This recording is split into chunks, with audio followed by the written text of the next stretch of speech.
Assalamualaikum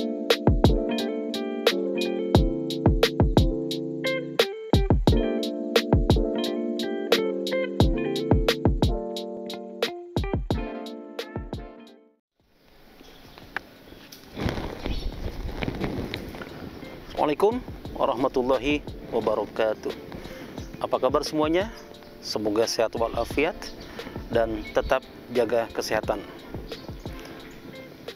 Episode hari ini adalah kita akan membahas tentang prinsip keyakinan yang kedua yang disebut dengan mawas diri.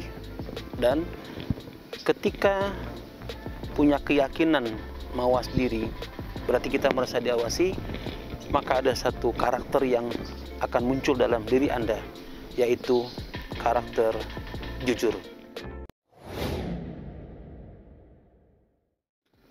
Kita merasa diawasi adalah benar adanya, dan itu harus menjadi keyakinan kita bersama. Kenapa demikian? Keyakinan yang kuat bahwa kita merasa diawasi, akan ada satu yang akan muncul dalam diri kita, yaitu karakter jujur. Kenapa demikian? Jujur itu akan menghasilkan ketenangan, akan menjadi orang sukses, dan jujur juga akan mendatangkan kebaikan bagi pelakunya. Kita coba lihat data yang dibikin oleh Hodges and Posner dalam bukunya The Leadership Challenge dari tahun 87, 95 dan tahun 2002. Mereka berdua mengadakan survei kepada 75.000 CEO di seluruh dunia. 75.000 di seluruh dunia di 5 benua. Mereka bertanya kepada seluruh CEO di dunia tersebut, apa yang menyebabkan Anda sukses di dalam bisnis Anda sehingga tingkat produktivitas dan loyalitas karyawan itu begitu tinggi kepada mereka? Sangat mencengangkan jawaban dari 75.000 tersebut, kurang lebih ada sekitar 22 item, tapi saya tampilkan hanya 4 saja ya. Yang 4 saja. Yang pertama, jawaban mereka adalah saya harus jujur ya. Dan yang kedua, saya harus punya visi di perusahaan itu, punya visi yang terukur, jelas dan mudah diimplementasikan. Dan yang ketiga, saya harus punya kompetensi sebagai seorang CEO. Dan yang keempat, saya bisa memotivasi anak buah saya. Perhatikan dari yang 4 ini. Jujur urutan yang pertama, dan datanya adalah 83-88% ternyata dengan jujur orang hebat itu bisa sukses dan luar biasa. Kembali ke mawas diri. Analogi sederhana adalah di tempat Anda bekerja atau beraktivitas ada ratusan CCTV. Apakah mungkin kita berbuat curang atau berkhianat? Jawabannya tentu tidak mungkin. Kenapa? Karena CCTV akan merekam aktivitas yang kita lakukan, positif maupun negatif. Inilah analogi dari prinsip keyakinan yang kedua, mawas diri ini akan menghasilkan satu karakter yang disebut dengan jujur. Dan data sudah tadi disebutkan. Begitu hebatnya hasil survei, dengan jujur orang itu bisa menjadi sukses dan bisa meningkatkan produktivitas di tempat mereka bekerja. Bagi kita sebagai seorang muslim, tentu hal ini tidak mengherankan. Kenapa demikian? Coba kita perhatikan. Hadis Bukhari dan Muslim mengatakan seperti ini. Seseorang yang senantiasa berkata jujur akan dicatat oleh Allah sebagai orang yang jujur. Kalau lengkapnya mungkin seperti ini ya. Kejujuran mengantarkan kepada kebaikan dan kebaikan mengantarkan ke surga. Seseorang yang senantiasa berkata jujur, maka akan dicatat di sisi Allah Subhanahu wa taala sebagai orang yang jujur. Artinya apa? Orang jujur itu pasti akan berlaku baik. dan dia akan sukses. Suksesnya apa? Dia masuk surga. Sebelum masuk surga, karena dia orang baik, maka di dalam berbisnis akan dipercaya oleh orang lain, akan dipercaya oleh masyarakat. Dia punya personal excellence yang luar biasa. Karena bisnis basisnya adalah kepercayaan. Begitu kepercayaan timbul dari orang lain, maka pundi-pundi keuntungan akan diraih oleh Anda. Karena kita punya karakter jujur. Coba kita perhatikan Quran surat At-Taubah surat ke-9 ayat 119. Biar mudah menghafal, 9 itu At-Taubah itu surat ke-9. Jadi 9119. Quran surat At-Taubah ayat 119. Allah berfirman, A'udzubillahi minasyaitonirrajim. Ya ayyuhalladzina amanu ittaqullah wa kunu ma'as-shadiqin. Wahai orang-orang yang beriman, bertakwalah kepada Allah, bertakwalah kepada Allah. Dan hendaknya kalian selalu bersama dengan orang-orang yang jujur.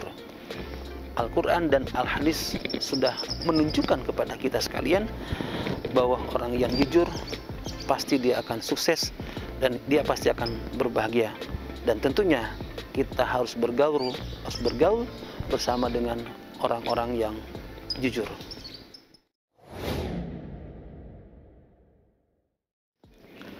Baik, tadi sudah dikatakan jujur mendatangkan kepercayaan dari masyarakat atau dari klien Anda. Yang menjadi pertanyaan adalah, apa penyebab kejujuran itu ada? Bahkan kita bisa melihat di masyarakat ternyata indikasi orang-orang yang tidak jujur itu masih ada di tengah kita sekalian. Jadi kalau ada pertanyaan, apa sih penyebab dari ketidakjujuran itu? Ada 5 hal. Ada 5 hal yang bisa menyebabkan orang itu tidak berbuat jujur dalam kehidupannya. Yang pertama adalah kebiasaan sejak kecil. Ketika seorang anak datang pulang sekolah, ibu saya membawa mistar. Ya, harusnya sang ibu itu mengingatkan, ini bukan hakmu, ini bukan milikmu. Pasti ada teman kamu yang merasa kehilangan mistar ini. Ibu akan bangga kalau mistar ini esok hari dikembalikan kepada ibu guru. Ya, jadi kalau sejak kecil sudah dibiasakan tidak jujur dan dibiarkan, maka pada saat anak itu dewasa bisa dipastikan anak itu tidak akan jujur. Yang kedua adalah ketakutan. Loh, kenapa ketakutan? Ketika di tempat bekerja, orang lain berbuat curang, orang lain berbuat suap, melakukan riswah. Tetapi ada seseorang yang tidak ingin melakukan riswah, tidak ingin menyuap dan tidak ingin disuap. Orang ini pasti akan dikucilkan.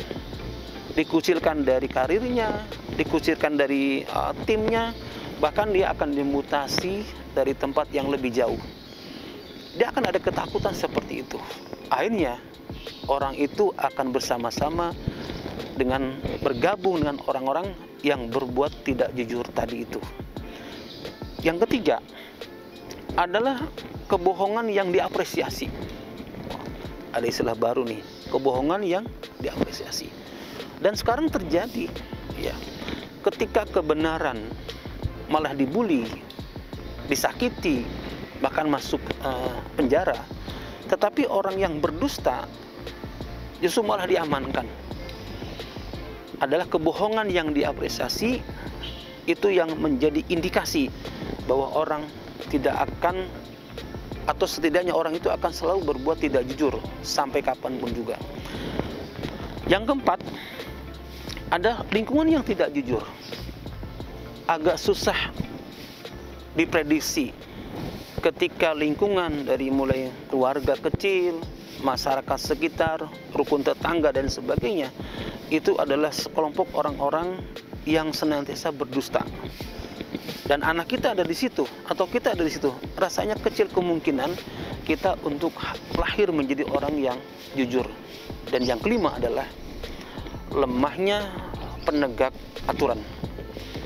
Jadi kalau aturan tidak ditegakkan, disiplin tidak diterapkan dengan baik, maka ketika orang lain berbuat curang, orang lain berkhianat, orang lain mencuri karena aturannya tidak ditegakkan, maka dia akan mengulang yang kedua, yang ketiga, dan seterusnya. Akhirnya apa? Menjadi orang jujur adalah menjadi barang yang langka di negeri ini.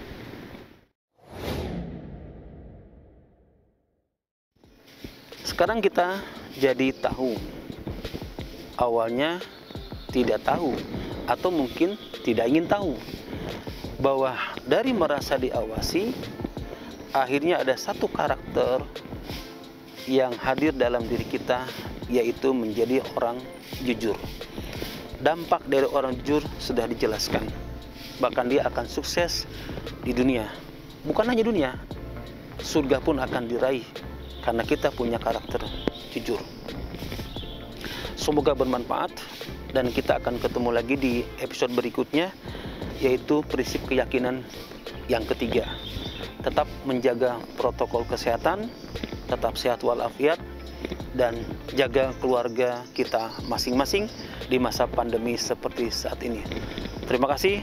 Assalamualaikum warahmatullahi wabarakatuh.